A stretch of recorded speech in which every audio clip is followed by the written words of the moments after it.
आयुर्वेदानुसार तुमच्या शरीरामध्ये दोषांचा इम्बॅलन्स होत आहे हे कसं ओळखणार तुम्ही? तर यासाठीचे क्विक 7 सायन्स मी तुम्हाला इथे सांगते. सगळ्यात पहिलं म्हणजे तुमची भूक एकतर कमी होते किंवा वाढल्यासारखी होते, जेवणावरची इच्छा नसते. हे जे साईन आहे ते एक महत्त्वाचं साईन आहे की तुमच्या शरीरामध्ये कुठे ना कुठेतरी बिघाड झालेला आहे. दुसरं महत्त्वाचं लक्षण जे दिसतं ते म्हणजेच की थकवा येतो. शरीर काम करण्यासाठी नाही म्हणतं, म्हणजे तुम्हाला काम करायची इच्छा होत नाही किंवा जर तुम्ही काम करत असाल तर तुम्हाला त्याची ताकद कमी पडते शरीराची. तिसरं महत्त्वाचं लक्षण दिसतं ते म्हणजे तुम्हाला अवेळी झोप येते, म्हणजे तुम्हाला रात्रीची झोप न येता दिवसा झोप यायला लागते. तर हे जर साईन दिसत असेल, झोप डिस्टर्ब असेल, तर ते सुद्धा तुमच्या इम्बॅलन्सचं लक्षण आहे.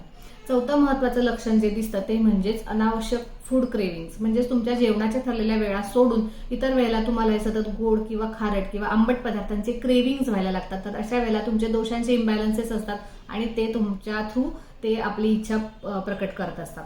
त्यानंतर पुढचं जे महत्त्वाचं लक्षण दिसतं आपल्या शरीरामध्ये ते म्हणजे स्किन ब्रेकआउट दिसतात किंवा रॅशेस आलेले दिसतात किंवा कुठेही अनावश्यक सूज दिसायला लागते. तर हे सुद्धा लक्षण आहे की तुमच्या शरीरामध्ये कुठे ना कुठेतरी इम्बॅलन्स झालेला आहे.